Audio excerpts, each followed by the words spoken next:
Okay, I think we'll get started. It's really great to have everyone here today. So welcome to the Career Pathways in Youth and Young Adult Mental Health, understanding the roles of peers, social workers, researchers, and mental health clinicians. So welcome to our first session of this four-part series. Today we'll be exploring peer roles.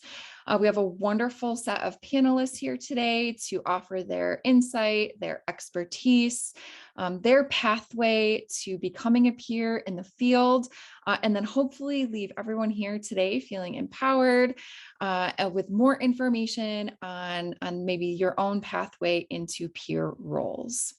Just a disclaimer that we are here today under the National Training and Technical Assistance Center, which is a cooperative agreement from SAMHSA, the Substance Abuse and Mental Health Services Administration. All material here today presented is the opinion of our panelists and presenters, does not reflect their opinions of SAMHSA. Next slide. Also, just for our security, if for any reason we have any issues during our session today in the virtual world, we will end the session, and please check your email for an additional link to rejoin. Our agenda for our session today is we'll do a little welcome, introduce ourselves, tell you a little bit about Intac and what we do and what is offered at no cost to you. We'll meet our wonderful presenters today. We'll also give an overview of career pathways for peer roles. So what does that mean? How is that applicable to you? How can we adopt peer roles in either paid or unpaid positions? We'll meet your facilitator and your expert panelists. We'll have a wonderful discussion that will take up the majority of our time today. And then we'll also open up the floor for questions and next steps, and then hopefully also provide some resources as well. So our presenters today are myself, Victoria Eckert. I am a licensed master of social work in New York State. I use she, her pronouns.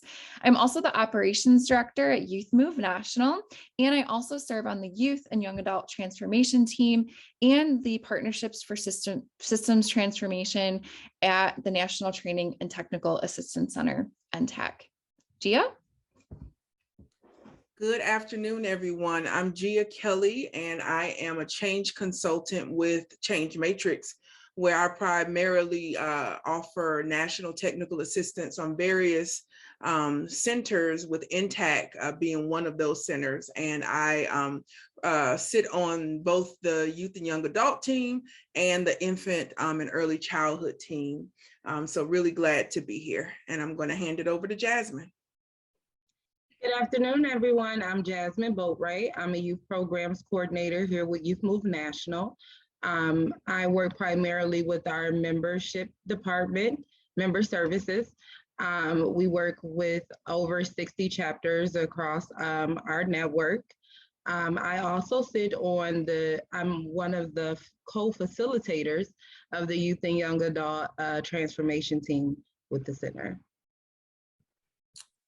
Awesome. And so the next thing that we're going to do is really to give a brief overview of the National Training and Technical Assistance Center, also known as Intac. And so on the next slide, you'll be able to see our wonderful multidisciplinary team.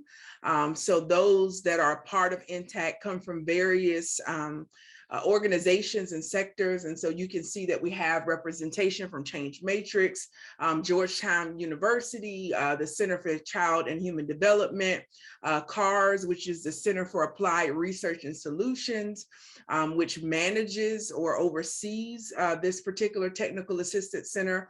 We also have wonderful staff from the University of Texas at Austin, the Institute for Excellence in Mental Health, FREDLA, which is our family-run executive director leadership association, folks from Georgetown University Hospital, the American Academy of Pediatrics, as well as Youth Move National, which is highly represented on this panel, and the youth and young adult team. And so the Intac Center is really made up of transformation teams that have their own individual focuses as it relates to mental health and the system of care. And so you can see on the screen that we have a school-based services team. We have an infant and early childhood mental health team. We have a youth and young adult team, which is the team that's primarily hosting this series of webinars as it relates to career pathways into this work. We have a team that focuses on community wellness and peer support, as well as a partnership for system transformation. But one of the threads throughout the work that we do in all of these teams is really centered in equity. And so that's not a specific team, but it's definitely something that we focus on in our center and is woven throughout all of our efforts. And so our goal at Intac is really simple. We want all children, youth, young adults, and families with emotional or behavioral health needs to be able to access evidence-based treatment and recovery services in a well-coordinated system of care. So that is why we do what we do. At the end of the day, we want to make sure that there's equitable access to these services and that people get people in general get the support that they need. So that is our goal and that is our why. So who exactly do we serve?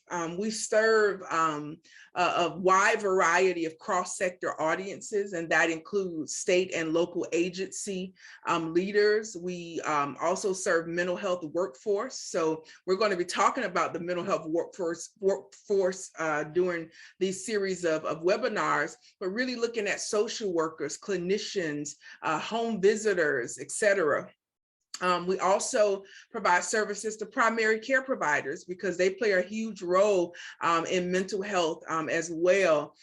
School workforce, community-based providers, peer supervisors, youth partners, and family partners. Because as we know, it takes an entire system to really support those that may be experiencing mental health challenges. And so we provide free services to all of those who support and provide services to such families and individuals. And the beautiful thing about the work that we do at Intac is that it is free. We have no cost training and technical assistance and resources. And so we really do encourage you all to take advantage, to share when you see something being offered, because it is a part of the work that we do. We're giving back through this work to those, because we want to make sure that we reach our goal, and we want to make sure that people are supported in the way that they should be. And so as you can see, we offer a wide variety of resources and technical assistance options. That includes individual consultation, customized coaching, webinars, 5 Things Digest, podcasts, you name it. It's a part of the work that we do. And so before I hand it over, I am excited to be able to tell you about our annual System of Care virtual summit. It is a journey together, redefining our approach to a system of care. And this is a free conference. And so we really want to highlight that. We provided a QR code that you can just snap with your phone. And we want to see you all there. We want you to share this with those who you think may benefit, who serve those who are, whether it's family members or providers. We really encourage all to attend. And the registration deadline, as you see, is May 4th. And we also provide the information on how to do this. This awesome experience will take place on May 10th for the System of Care grantees, and then on May 11th for everyone else. So we definitely encourage you all to attend. And I believe Victoria has also dropped that link in the chat for everyone. So please register. And so while we're here, we are here because many of you all know that in the United States, we have a crisis in terms of the workforce shortage in both education and mental health. And so part of the problem is that the field is so broad And so it's hard to find the right training for the right career. And so we hope that these sessions bring light to the vast career pathway possibilities for those who say, you know what, whether, it is my lived experience or it's I watched another family member, or I'm just interested in helping those who may be struggling with mental health. I want to get involved. And so we hope that we inspire someone through these panels. We hope that you get some information about a path that you might take, because you might be trying to figure out what type of schooling do I need. We want to cover all of that. And most importantly, we want you to hear from our phenomenal panelists about their experience and their journey. And so this is really a space for youth and young adults and supportive adults to be able to hear the perspectives of those in the field and to ask questions about how to navigate a career in the various aspects of mental health.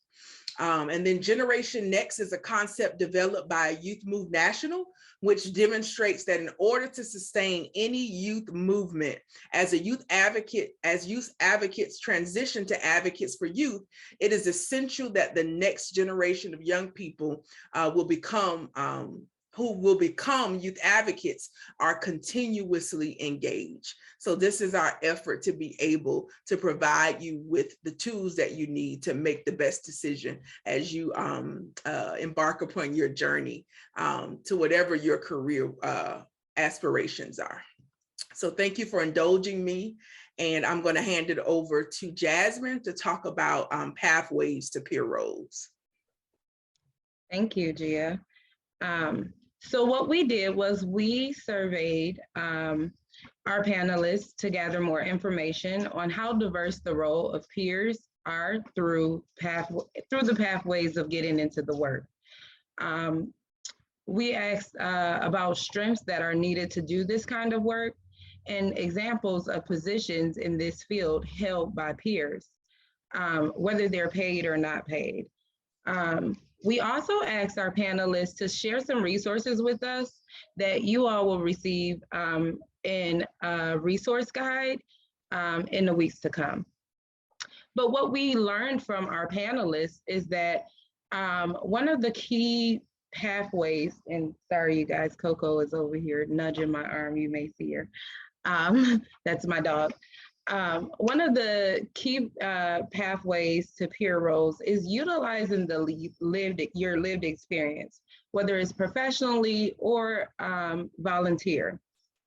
We realize that in these roles, there's not a lot of specific certifications or trainings, but there is a need to have those trainings such as advocacy, strategic storytelling, leadership training, but that it doesn't seem to be a requirement. For some of the roles, there's definitely a requirement for like peer certification programs or things like that.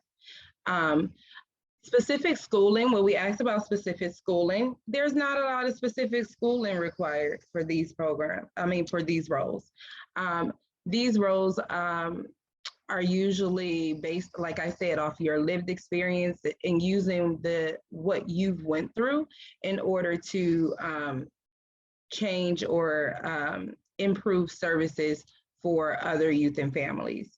That being said, some degrees that does support these roles include psychology, social work, human services, kind of those helper degrees.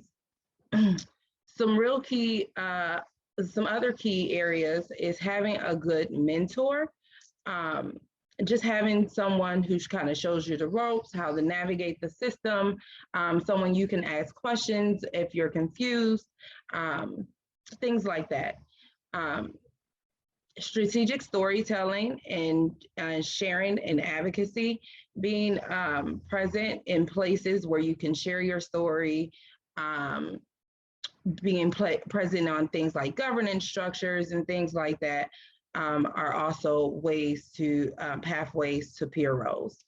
And then continuing education, just being curious and expanding your education, exploring your knowledge. You can do things like attending conferences or seeking out additional trainings to help enhance your leadership skills. Next slide, please, Joanne.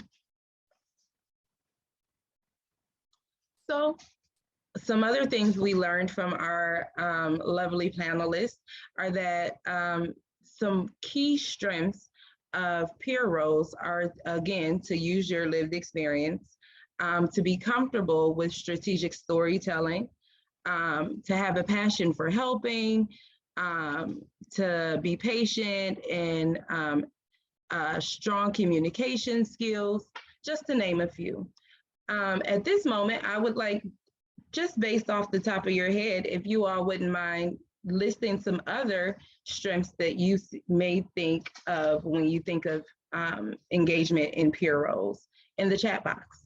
I see the ability to connect with anyone's journey, role modeling, definitely, empathy, general knowledge of local resources is definitely an important thing to have. Patience and humility, definitely. Mutual respect. Thank you all. Continue to populate those in the chat box as they come to you. And thank you for participating in this. Next slide, please, Joanne. So when we asked our panelists for some examples of peer positions and peer roles, we came up with things like support for a specific population, a youth data analyst, youth program coordinators, youth peer support specialists, volunteers, TA consultants, coordinators, community organizers, youth advocates, resource navigator, a young person that works in specific systems, local, and young people that are working in local, state, national levels. All right, now let's introduce today's facilitator and get me out of the hot seat for a second. Our facilitator for today is Annie Stafford. Annie uses she, her pronouns, and Annie has been involved with the mental health systems, both personally and professionally, for over 10 years.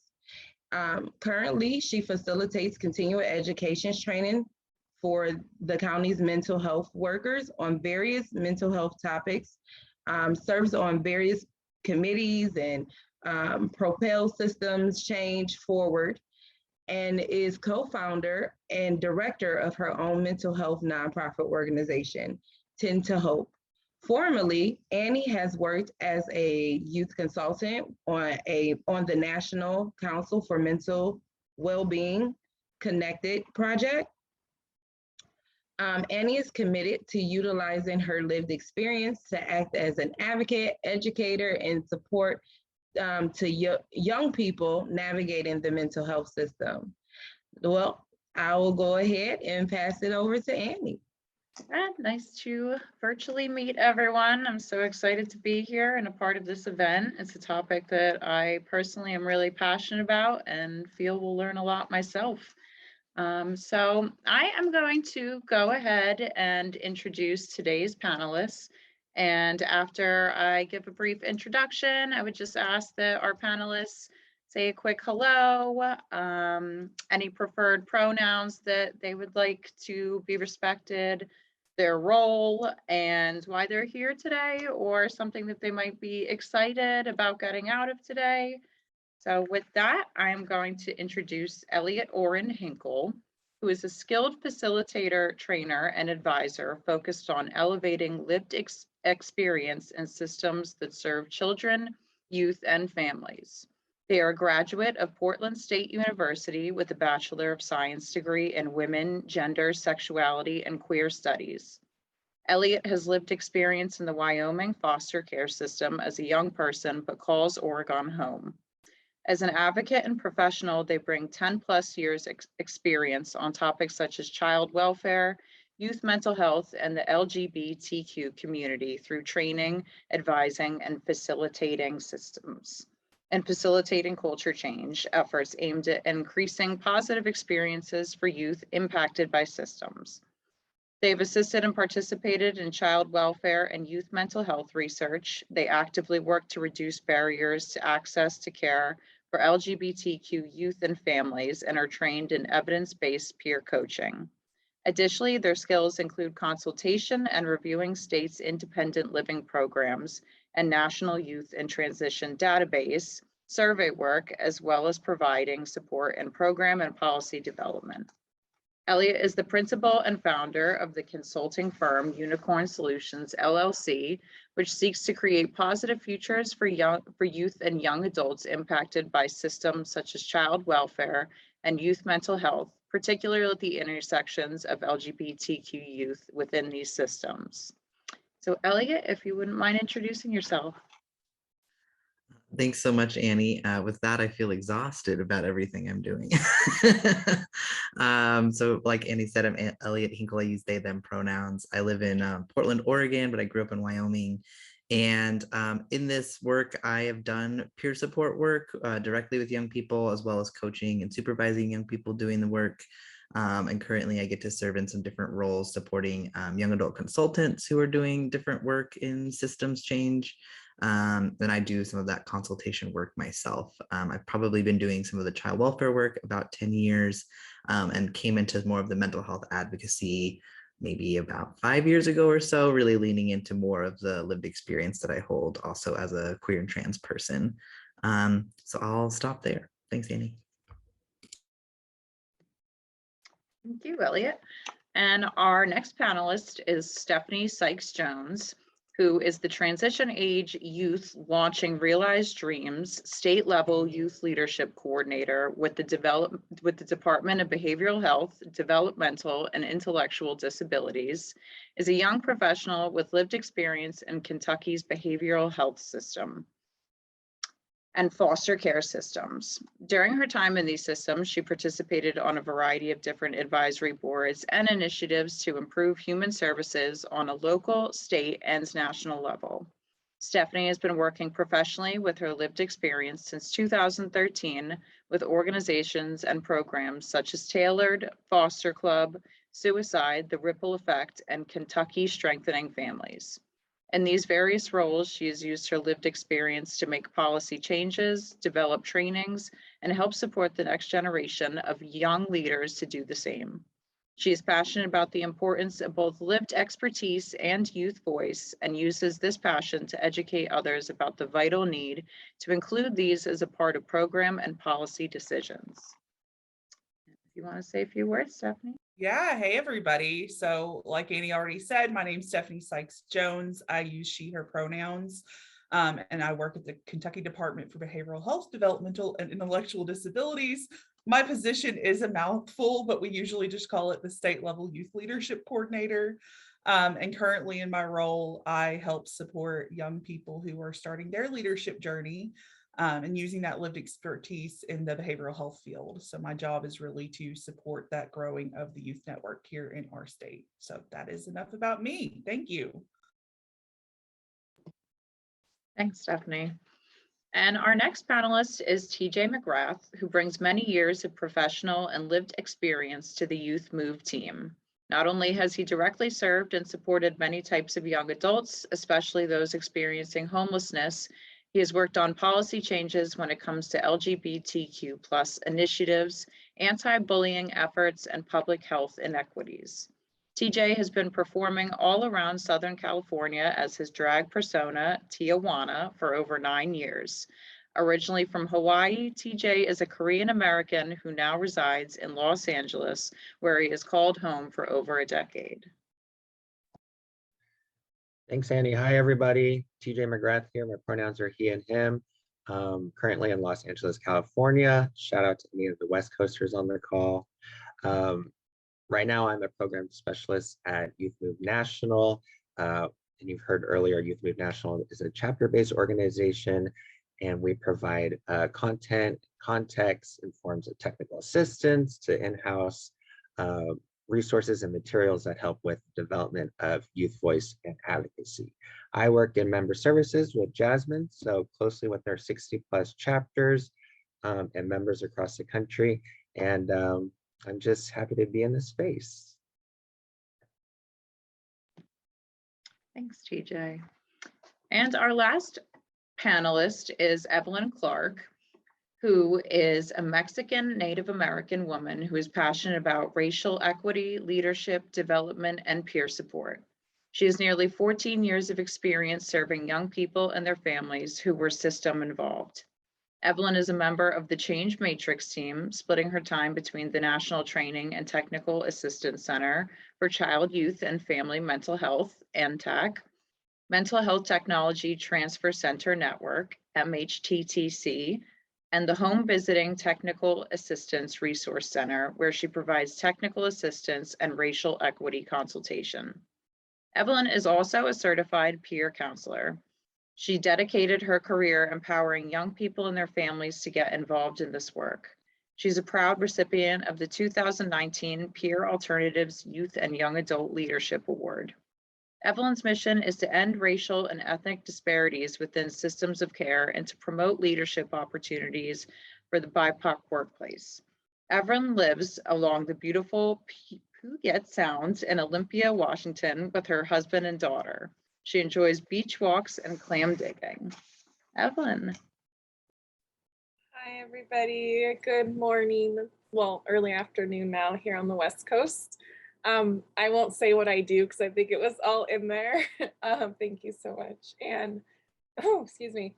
I am located in Olympia, Washington, where it rains all year long.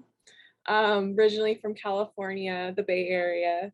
And yeah, I'll just add to my bio for fun. We just got chickens.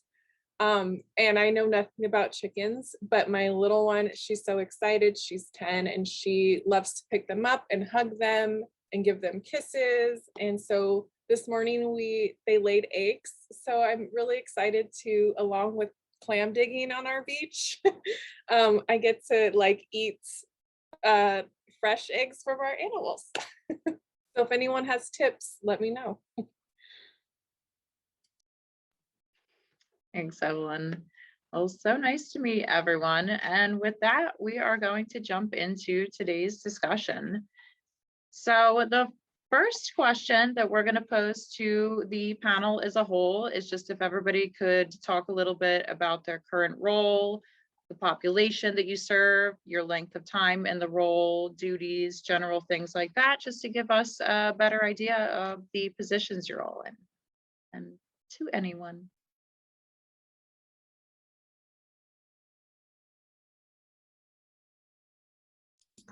I can go. Oh, okay.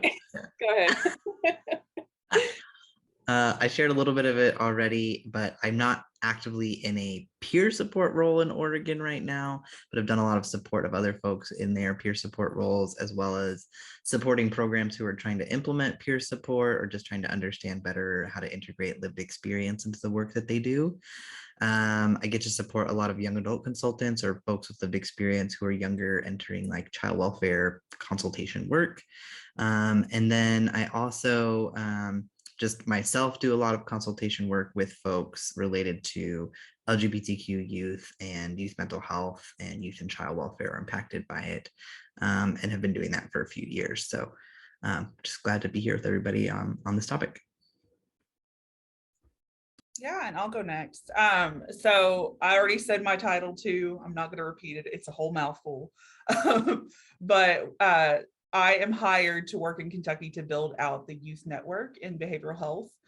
So my main job is to support either agencies or groups that are looking to bring on young people with lived experience or the young people themselves in building leadership skills.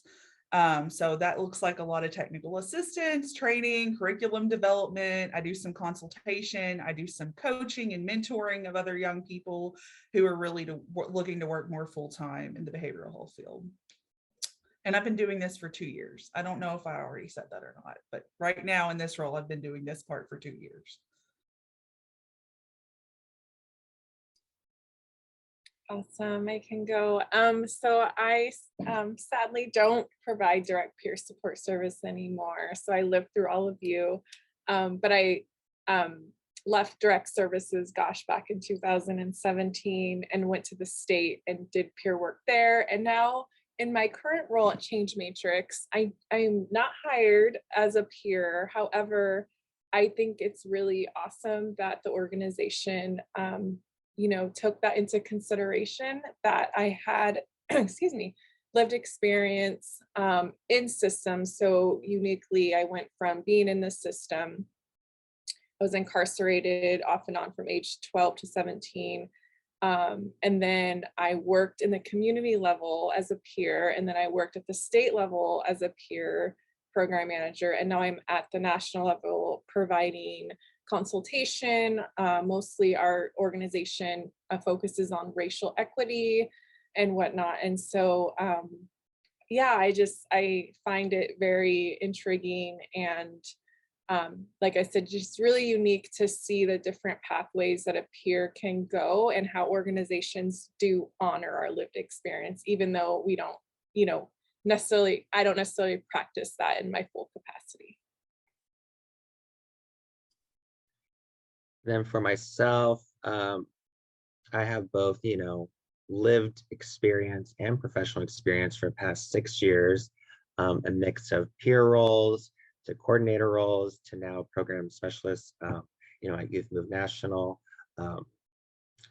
Currently in my role, I've been there for 7 months. I'm actually the newest member to the national leadership team. So time flies when you're having fun.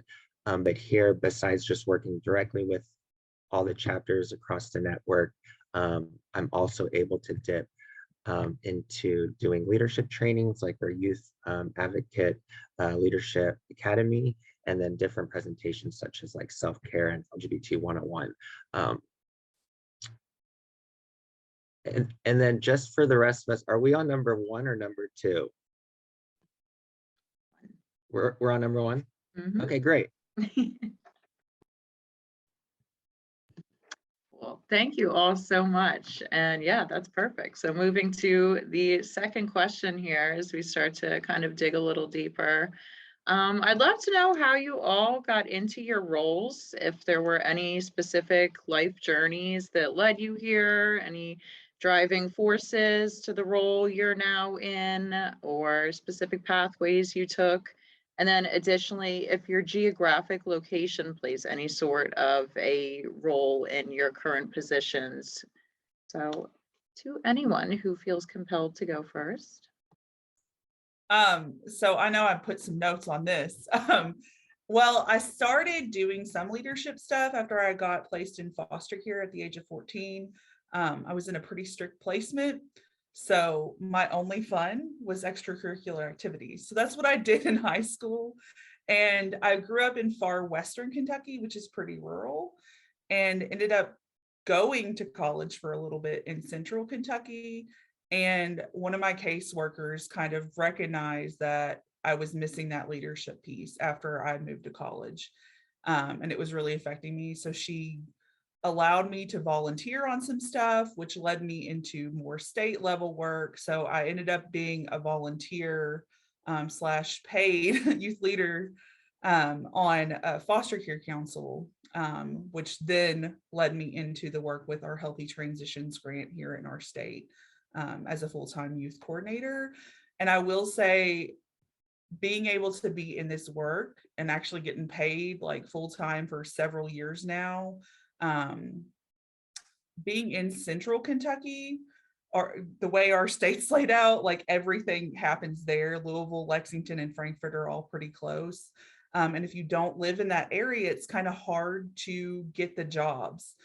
We've seen with the pandemic that virtual jobs are really opening up. So I'm hopeful that that will really increase our ability to get other young people into these positions as I'm getting older.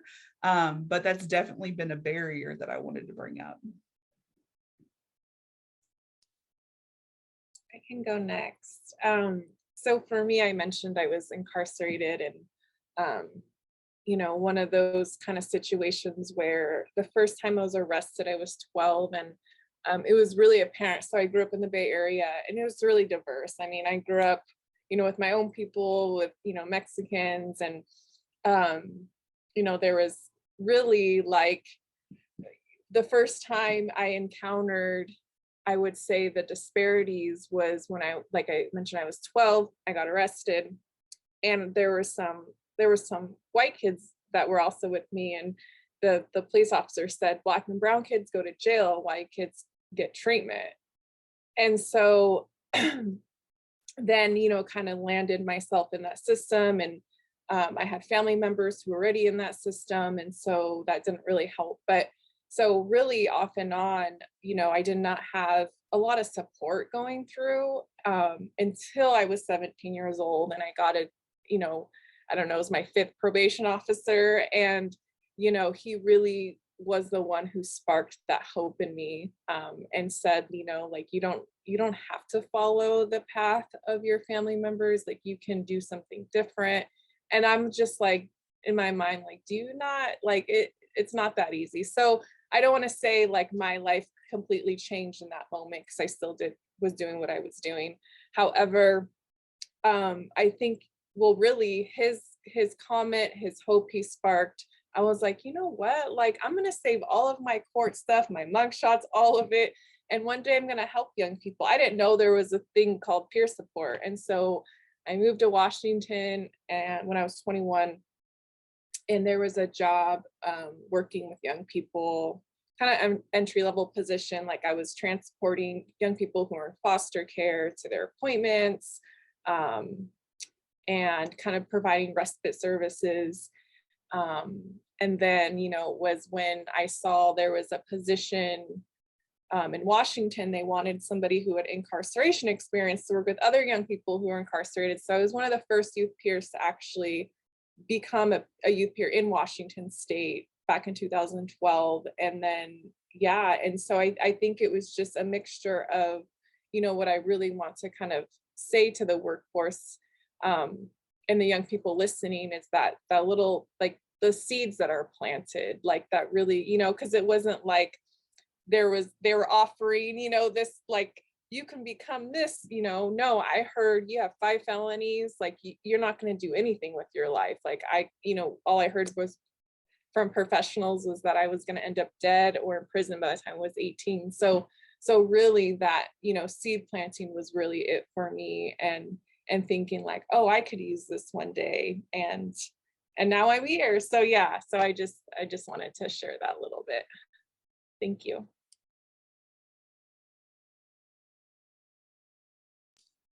I'll go. How I got into this work was my lived experience as well. I grew up in foster care in Wyoming and had an opportunity to go to Washington, D.C. for a conference, for the Knighted Conference, and just kind of stumbled into all of the advocacy work and met a lot of other young people who were doing their work in other states, and just kind of put the pieces together that I could probably be doing that as well.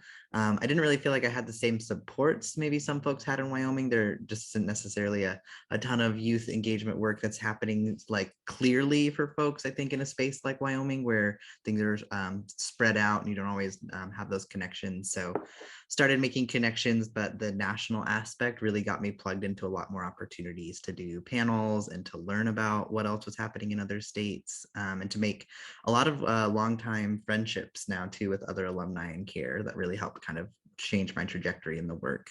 I had thought I was going to go into the medical field and then change paths entirely towards like women gender studies and sort of social work, but not wanting to go for a social work degree. So some of the other pieces of the driving factors were as a queer and trans person wanting a different experience, so also representing that for young people, and making sure that they had some options that kind of matched their experiences. I was able to do independent living work in child welfare, so working directly with young people in foster care that were transitioning out to support them, which at the time didn't realize was a lot of peer support based on my age and proximity to care. And then I wanted to expand my professional experience to mental health, so I was able to be on the Healthy Transitions grant in Oregon for a couple of years. Before I transitioned to some other options and created Unicorn Solutions to really help build up other young leaders, to work directly with young people, and just to dig into this work in different ways, but also to give back. I think I'm definitely in that transition now of far more trying to hand off opportunities and to support and encourage other young people that they can get there and do that. So for folks listening, like, know that all of us started somewhere where we're not where we are right now. So there's a process to kind of get there. So don't feel overwhelmed or anything. But there's a lot of support. And maybe one of the biggest factors for me has been mentorship or other folks who have helped bring me along and open doors. And the last thing I'll say is for geographic location, it was far easier for me to be in Portland and have opportunities than to stay in Wyoming, both for my mental health, my well-being, my identity. But it also gave me an easier way to do national opportunities outside of COVID, where I could travel a lot easier from Portland versus middle of nowhere, Wyoming. So that's all for me on this one. Right, so how did I get into this role? Before joining the team here at Youth Move, I worked for our local public health department. And during this time, I held positions like HIV tester and counselor to LGBTQ coordinator, where I was able to create LGBT workshops, trainings, and like events like Coming Out Day. And then lastly, being able to become a program coordinator for our TAY homelessness program. This was like very hands-on direct case management and services for those who are unhoused between 18 and 24. Because we had such like a flexible grant, I was able to become the adult support in the establishment of our first Southern California Youth Move chapter. And then it was with this youth group that I was really able to focus on getting the importance of, gender identity and expression in with students through libraries, high schools, community colleges. So you might be thinking like, LA is still struggling with these challenges like this. I'm like, yes, most definitely, especially in the more conservative communities like Pasadena. And then being a queer Asian male drag queen myself, it was really important that I help these teens have a space where they can be their true selves. And funny story, I was approached by someone who worked for the health department who was attending one of my drag shows and was like, we have this grant opportunity and this new position that we want to bring more visibility to LGBT resources. Would you like to be interested in it? And then I had just had no idea my drag would eventually give me a door into the career that I have now.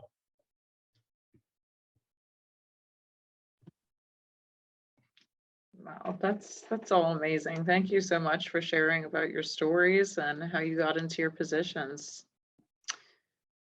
A common question that individuals interested in the mental health field reoccurringly ask is what kind of education is needed for the various types of roles. So I'm wondering if some of you might be able to speak to, in your current position, what degrees or level of education, certifications, experiences, anything like that that would be requirements for your role. I'll jump in here and say I have a bachelor's of science in women, gender, sexuality, queer studies. I intentionally didn't want to do social work as my degree. I was concerned that the training of social workers was going to shift my perspective of how I wanted to come into the field based on, I think, concerns around just like systemic issues and kind of how folks are kind of trained to be social workers. But I don't think all social workers are bad. I'm friends with many social workers, and especially the ones who really have conversations and unpack sort of the challenges and systems. So for me, I wanted to come at it from a lens of queer theory and feminist theory and thinking about how do I ask populations and communities what they need rather than me saying, this is what I think you need and let me fix it for you.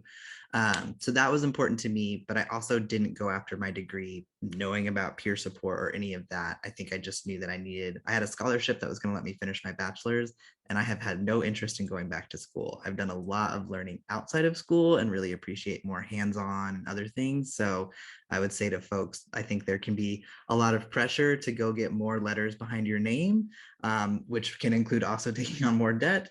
But I would just encourage folks to make sure you want to go do that. So make sure that that is an interest for you and there's a skill you're hoping to get out of it or somewhere you're headed with it, versus feeling like everyone said I should, so I'm doing it. Because I've also found that there's still plenty of doors to be open for me without having a master's or some other like technical skill necessarily. I also have 2 associate's degrees that I had done, and I probably at that time would have been fine finishing there if it wasn't for a scholarship that I had. And then for peer support in Oregon, there's like a certification you can do. And that was, I think, really the only thing I needed in Oregon versus like having a bachelor's degree. So just encouraging folks to not get too wrapped up in the education piece. Education is important, but I think there's lots of ways to go about getting educated to be able to support others. I can jump in. Thank you, Elliott. I definitely resonate to a lot of that. So again, I started in this field at 21. I'm now almost 34. And my journey actually, so when I started at 21, I enrolled in community college. So again, I shared I was incarcerated. So I didn't go to school. Like my experience of school was school, school of hard knocks, right? Like I was in and out of incarceration and expelled at, in the 9th grade. So when I was finally kind of out of the system, they were trying to put me in high school again. And I'm like, I don't have any credits. Like my last grade I completed was 8th grade. And so I got my GED, but no one told me that I could go to college. Like I just thought, I have my GED, I can't go to college. Like college is for kids who get their diplomas and have money. That was just what was kind of said to us, down where I come from. And so anyway, so then when I moved up here, I had a friend who worked at this agency, was like, helped me get this job working with young people. And she was like, you can go to school, like you can go to community college. And I was like, I can. So I started community college while I was working in the field. And it was really interesting because the courses that I was taking, I was like, this doesn't even happen in the real life. Like when I'm like working in the juvenile justice system now, I'm working with young people, and what you guys are teaching is so different. So I kind of struggled, and then I got pregnant.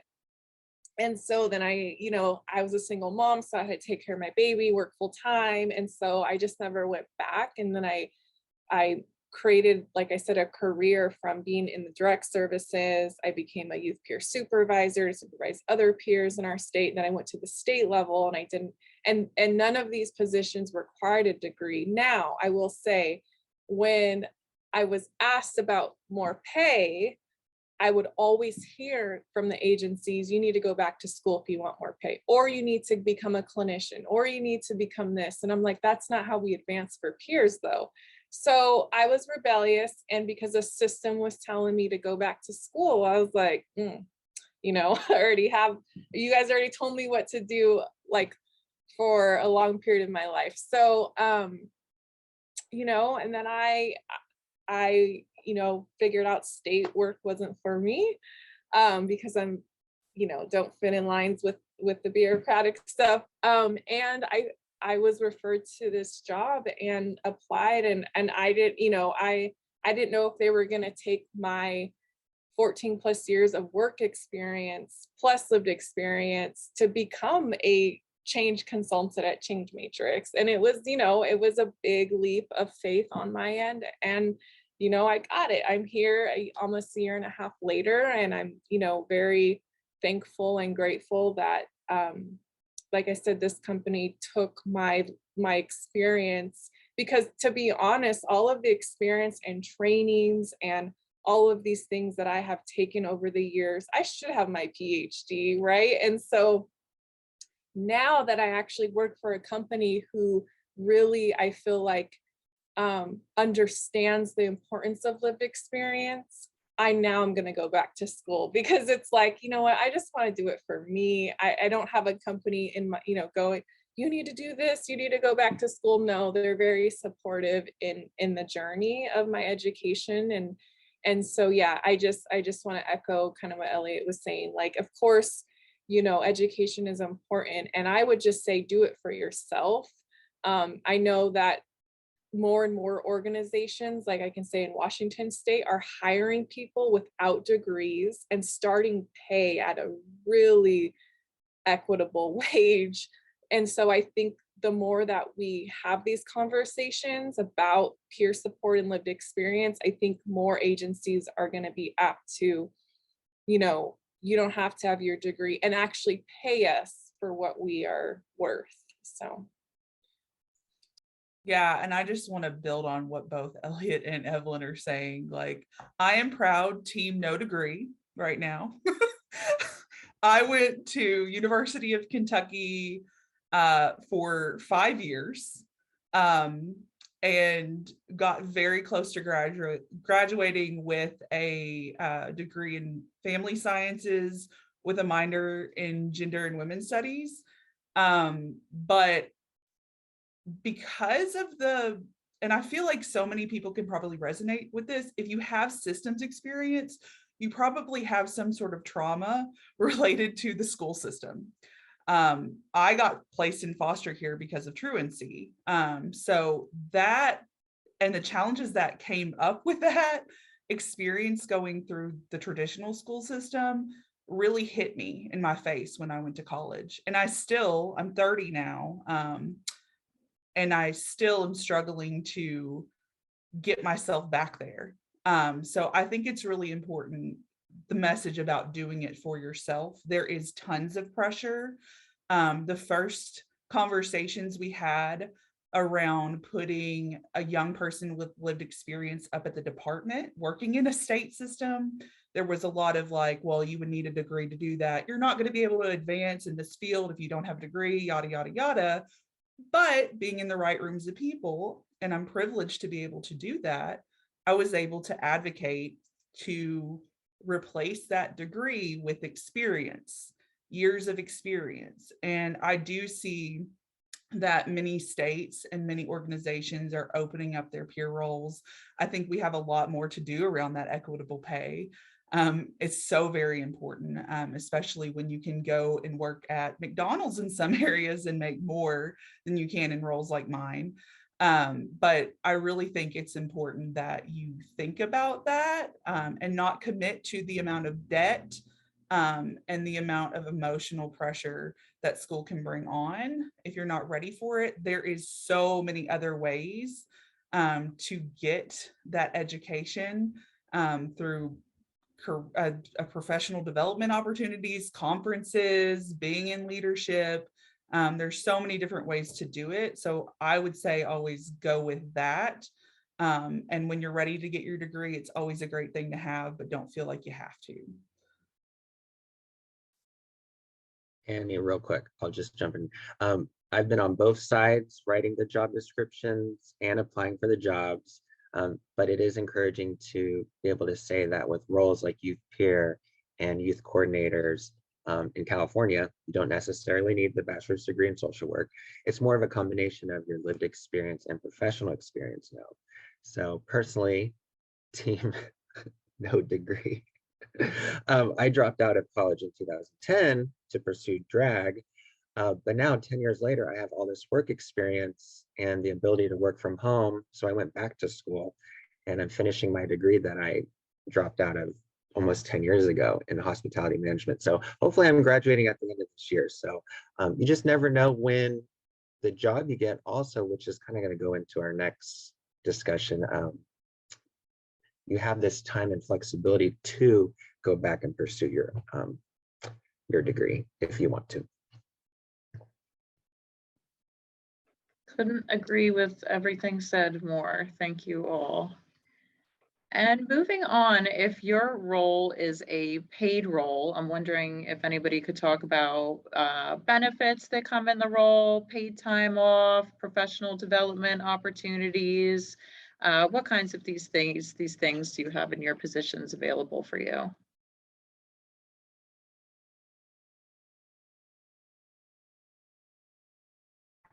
Well, I can continue from my previous statement that, here at Youth Move National, I'm sure like the other people on this call, it's mostly remote work now on a national level, which is great. You get to work from home. The hours are very flexible. Our team is very diverse and live in many different states all over the country. So the time zones, everyone has a different schedule. So it's kind of fun to meet up when you can. Other benefits that I've definitely benefited from being in these roles is tuition reimbursement, which helped me go back to school. And for those of you who speak another language, bilingual pay is a good way to get your pay bump up when you start a job.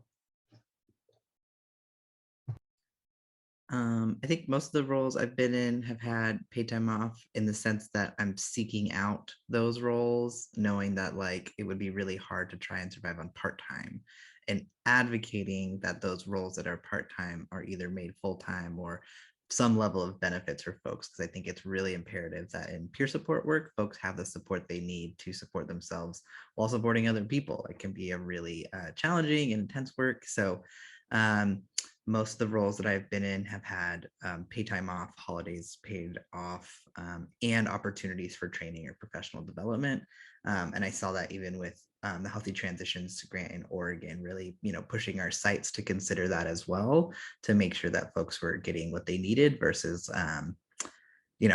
what can feel sometimes like exploitation of labor for younger, newer folks in the workforce. I think everyone is deserving of having good benefits and time off and wellness. So yeah.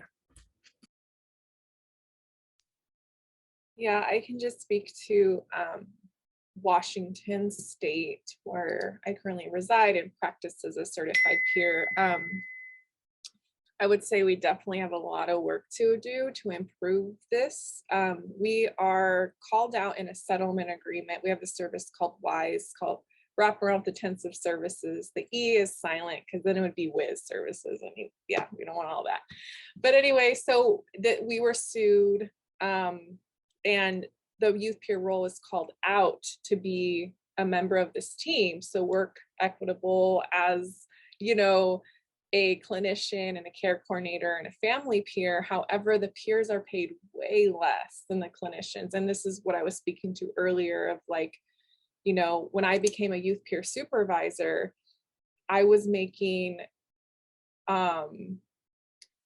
definitely way less than a clinical supervisor. And I was actually making just as much as the peer staff I supervised. And again, the agency just kept saying, well, if you want more money, you need to go back to school. And then when I went to the state, I was doing everything that my team were doing. I was a program manager, so I reviewed bills. I was a state worker and I was a youth peer. And so, but I was still making about $30,000 less than my colleagues. And so when I left the state, I kind of let them know, like, I really hope that you guys change this, because if we're trying to say peers are equitable partners, we have to model that, right, at all levels. And so I'm not sure if they change that, but I will say we do have a lot of work to do when it comes to peers. I still support youth peers and young people in this position, just on my own time. And that's a lot of what I hear is like, we're not getting equitable, livable wages, right? And so, and then the turnover, because the job is so re-traumatizing. So anyways, not to just be a Debbie Downer, but just to say that we do have a lot of work to do. And I think that the agencies, I would hear a lot that the agencies couldn't do anything about it. But like I was saying earlier, I think it's where your value is. And so if you really value peers, you can definitely pay them as equitable partners. Amen to that. Yes. And another thing I want to add to this part of the conversation too is so many of these positions are grant-based. And in my personal experience, when you're looking at negotiating these things, the answer always seems to be, well, we're limited within the grant of what we can do. So like pay raises over time to keep people on board can be limited. Certain types of benefits. I am also a full state worker, but my position is a grant-based position. Thus, I don't get in certain types of benefits that other state employees would get. In particular, that tuition reimbursement, which we just talked about. So there is still a lot more work to be done. And I would really love to see more investment out of just like standard budgets and not just relying on grants to hire young people with experience, so that we have that flexibility to really be able to give everybody the benefits they deserve and really show that we value young people as much as we're saying we do. Amen. And moving on, I wonder how you all knew that this role was for you, if it was something that fell into your lap, if it was the type of position that you were actively seeking out, if you had mentors for guidance. Yeah, just what about it? When did you know that it felt right for you?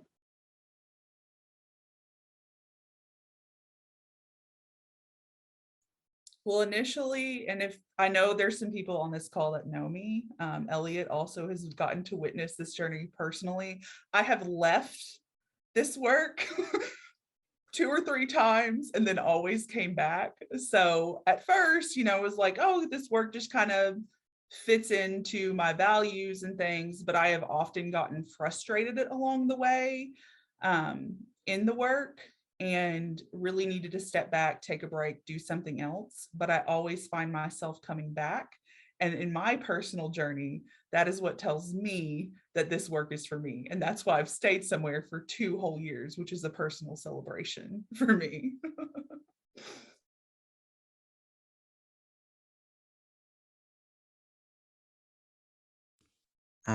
For me, I think that it was a little bit of like not realizing that I was doing peer support work, but knowing that I really loved working directly with young people and utilizing my lived experience. So once the language was put around it, it was like, oh, cool, I want to keep doing some level of this work. But I also realized that I felt like I was pretty good at my role and wanted to figure out how do I help other people be good at their role? So like, where can I have more impact? I can have impact directly with some young people, and I can also have impact with many workers who will then go work with other young people. So I wanted to really increase my impact in that regard. I think it was also mentorship and other like alumni from child welfare or folks who had mental health systems experience who just kind of were encouraging me as well and kind of enjoying getting to work along peers. So I think it was a couple of those things. And with Healthy Transitions, I just knew that I wanted to expand my experience in the mental health field, but also not just be in child welfare. And it kind of gave me a bigger umbrella to do some work. Oh, sorry, I have one. Over the time having the Youth Move chapter here in California, I was able to be connected to all the different newsletters and resources, emails through this network. So I always thought it would be so cool to be able to take my direct service experience and personal lived experience and be able to share that on a national platform.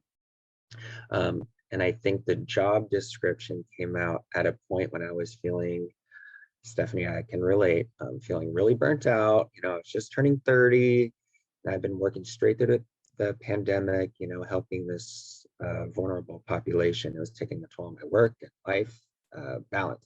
So I saw the job posting, one of the email blasts, and I was like, you know what, let's give this a try. So now I can definitely relate to all the different, many youth coordinators I talked to across the country doing the same work I was doing. And then shout out to my supervisor for giving me the chance and hiring me on the call. I love that. I see another shout out to Johanna as well. And I will shout out to her too, because she definitely played a big role in my support when I was at the state level with, just coming in and providing TA for us there. And I think too, when I started, I was, like I said, one of the first youth peers, and there wasn't very many of us. And I remember our supervisors like, I don't know what your role is, just do what you do. And I'm like, okay. So all I had was the certified peer counselor trainings that we call it here in Washington.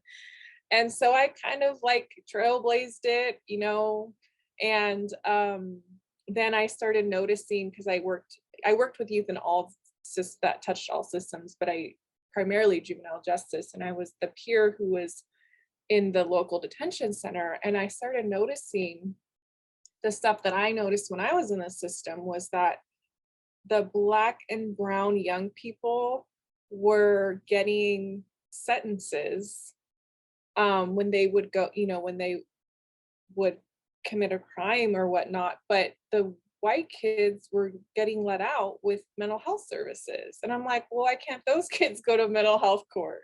And because we know that the racism that exists in the systems is that those youth were labeled, dangerous gang members, they don't have mental health. I'm like, so you're saying that a young person who was 14 years old that committed a robbery, there's no mental health concerns there? They're just doing it because they want to? No. So then I was like, I can't actually do the change I want on the ground. So, I made that decision to leave direct services, which was really hard, to the state. And I thought, oh, I'm at the state, I'm gonna interrupt all this racism, which then I was like, oh, it's at the state level too. So then, I did that role for 3 years, but I was in that role. I'm grateful because I got to highlight the young people in the juvenile justice system, because those are the young people that are often forgot about.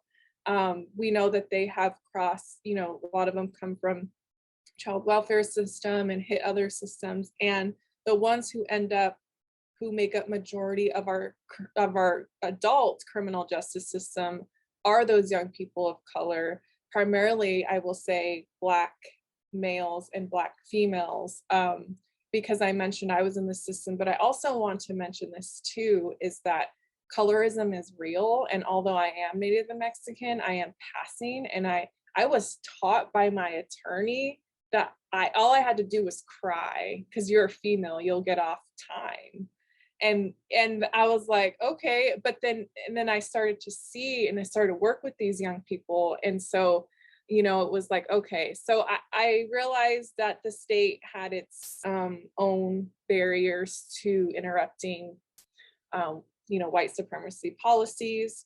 So then I came to Change Matrix, and, we work with systems on the daily, and this is what we talk about all the time. And so I'm hoping that with all of that, it can kind of trickle down into the work that we all do and love in peer support. It's amazing. Thank you all. So we have about 5 minutes left before we open it up for questions. We want to make sure that we leave time to do that. So I think I'm going to combine our last 2 questions here. And I'd love to hear if any of you have any tips for young people who are looking to move into the mental health field. If you have any words of advice, just kind of any parting words that you'd really like to leave people with to kind of help them make these informed decisions about a career that fits for them. Something that a mentor told me that was really, really helpful, and I continue to try and use it as like a filter for what I do, is it is okay to figure out what you also don't want to do and like say no to those things, even if you're offered an opportunity and everyone's like, you should do this thing, you'd be really great at it. To decide, I don't actually enjoy it or don't want to do it, it's not where I'm going to spend my time or whatever, but making sure that that conversation is basically bi-directional, that you're not just like, okay, well, they said I should do that, I should go do that. I really had to kind of pause and be like, what do I enjoy doing? Where do I want to spend my time? And even though other people are like, this would be great for you, is that what I want or where I see myself headed? Balancing it with like, I want to hear that perspective, but I think that was just really important for me, because I was getting opportunities and taking them and then not enjoying them or not really feeling like I was even good at them. And like I was doing it because, well, I don't want to let this person down who told me I was supposed to do this. So I think it's really important to get really clear on like, what is it you want to do? And I couldn't agree more with, at least with Stephanie. I think, changing jobs is not the worst thing in the world when it comes to like, sometimes we need a break. And if that's what it is, that's what we're going to do. And so I think some of my job changes have come when I've like reached that peak of, I can tell that I'm burnt and who I am and who I'm or how I'm showing up isn't benefiting others. So what can I do? And it may not be something that my job can solve. It may be that I have to go somewhere else. So I think having that awareness of yourself can really be helpful for you and everyone else. Yeah, I would echo that as well, because when I like peer support work or just any work with, you're working with individuals is so healing and empowering. And I forgot to take my care of my own mental health. Like obviously I had mental health, I grew up where I grew up and was in the system. So then there's that trauma. And I suppressed mine when helping others. And I was hard. I was in the streets with young people. I worked with a lot of youth who were involved in gangs. So I was, out in the streets with them. I was, with their moms when they had to bury their kids, with them when they got a 60-year sentence. And so it was hard, and I had survivor's guilt. I was doing a lot of things they were doing, but again, like I said, I had certain privileges. So I felt that, like, why did I survive and this young person didn't, or this young person had this outcome? So I say all that to say is like making sure that when you are in this work that it's okay to get therapy or any type of support while you're a supporter. I think it's very vital to the work we do. I'm now in my own, I'm in therapy again. I was just diagnosed with a diagnosis that actually fits. I've been labeled so many things throughout my life and finally have something that I can work with. I think just having your own wellness plan as you're doing this work, and then also I would also say, just don't ever change who you are for anybody, any system. Assimilation is real. And I also just want to mention quickly that it's not as easy for a lot of people who identify as Black, Indigenous, and people of color.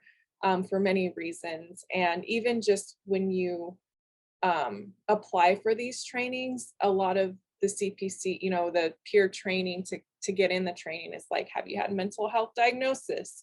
A lot of in the, Black and Brown communities, especially, that word mental health is a huge stigma to us. And so I think we need to be a little bit more inclusive as we're doing this work, and remember that there's going to be things that youth who experience, who identify as BIPOC are going to face different challenges while they're working in the workforce, but there are resources available to help them and to navigate the things that they might experience.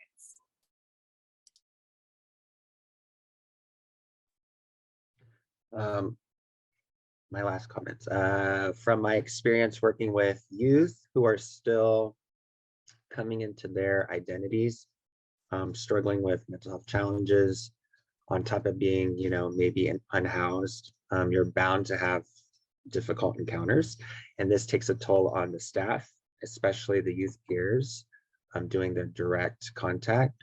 Some of them, this is their first job. So it's crucial that they have the continuous training and crisis management, mental health first aid, and having like this good relationship with their supervisor, security, and even the police department. I'm going to talk about burnout too, like Elliott. You're bound to feel burnout or emotionally drained in this type of work, and it's okay to feel that way. Just make sure that you, and especially your organization, keeps your safety and self-care a priority, because I know here at Youth Move National, we're encouraged to take, time off for mental health days. You can flex your hours if you need to, work on the weekend, just take a night off. The work is hard, but it's important for those who actually need the help. Amen. I echo all of that. So the only thing I'm going to add for time's sake is don't get discouraged either if you're not seeing a lot of opportunities where you can get paid full time to do this work. Like I talked about earlier, a lot of it's grant based and there's always a new grant coming. So if you're struggling to get in today to do this work and get paid for it, my advice I got from mentors was just kind of diversify the work that you're doing, get in trainings, speak up, engage, show your skills, and eventually things could possibly open up for you, and it gives you that opportunity to learn what is the right fit and what's not. So that's the only thing I would add there. And at this point, we really just want to open it up to see if any attendees have any questions for our panelists and their wealth of knowledge here. This would be a good opportunity.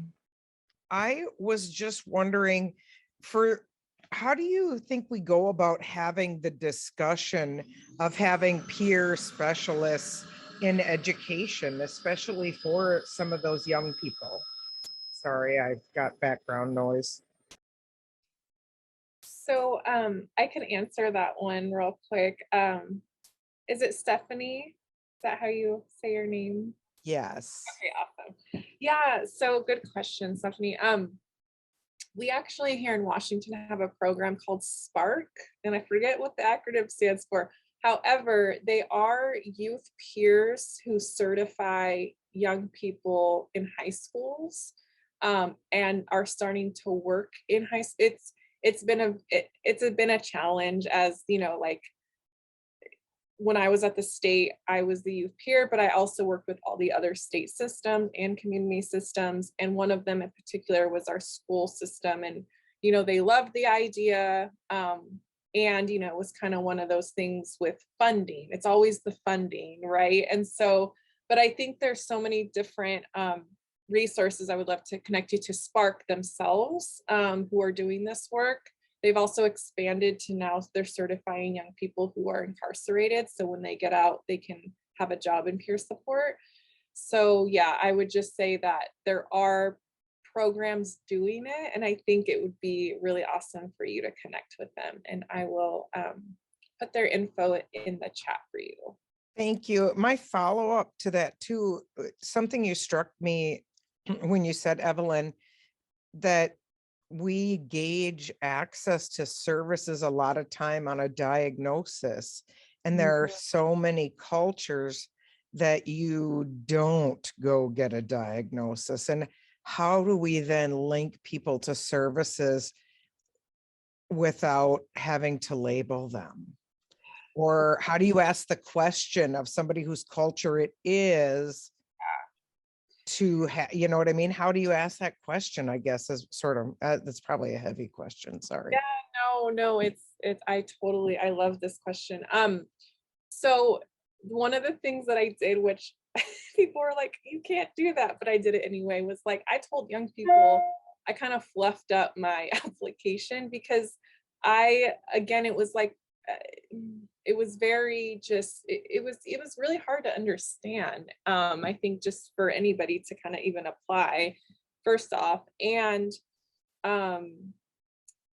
the other part to that is when I was working with young people and then kind of overseeing some of the services at the state, I would just kind of break it down to them. Like I mentioned, I worked with a lot of young people who are in gangs. And so I would just use real life examples, right? Like, okay, so, you know, you have been in a drive-by shooting or experienced losing somebody, or, you know, and just really help them understand that's trauma, which then, you know, having to let them know in this field, like, you have to have some sort of diagnosis, if you will. And I would have to really fight for this, actually, now I'm thinking about it, because a lot of the agencies would be like, oh, they don't qualify, they don't have a diagnosis. And it's like, well, that's your job to come up with that after they tell you what they've been through. So it's really like,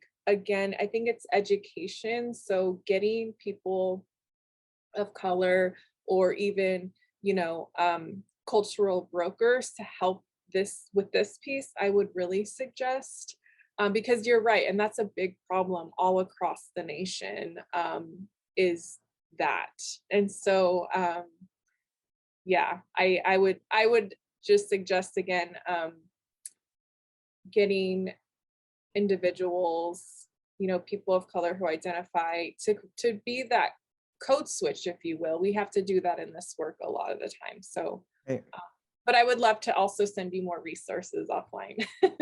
Absolutely. I'll put my email in the chat. I would love that. It looks like we have another question in the chat here regarding challenges that you might face based on your geographic locations. If anybody can speak to that.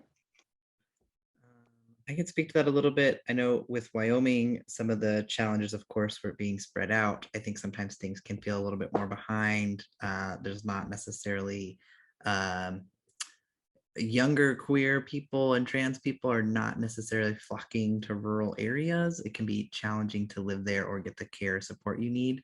But I would say that that is a challenge that comes up when it comes to like representation that can then support young people in your communities and support that they need to stick around. And then in Oregon, I think about outside of Portland or like kind of the metro area, it's very different. Like the picture people might have of Oregon is probably more specific to Portland rather than the rest of the state is more rural, more conservative. And so some of the challenges are they getting enough of like statewide funding, or is it getting really focused to some of those high traffic areas like the I-5 corridor? And that happens a lot. So Eastern Oregon kind of getting missed with the support that's needed, as well as how do you connect providers across a rural or like distant space and keep them connected so you have like a peer learning community. I think those are challenges as well. And then of course, young people actually getting to services. The benefit of telehealth was, of course, there was more access, but not if you don't have Wi-Fi or technology to access it. This is session 1. So we have May 25th coming up, which is all about exploring social work roles. We have exploring research roles on June 22nd. And then we also have exploring mental health clinician roles on July 27th. All of these sessions are from 10:30 to 12 p.m. Pacific time. We will share the link to register in the chat box. Please, please, please get registered for these sessions. All of them will be just as great and dynamic as this one was. Outside of these sessions, Intac has a ton of other resources, workshops, trainings that you all can be a part of for free. And so please feel free to check out Intac's website or get connected through requesting technical assistance. Again, SAMHSA's mission is to reduce the impact of substance abuse and mental illness on America's communities. And here's SAMHSA's contact information in case you need it. Thank you all for joining us today, and we look forward to seeing you in the next session.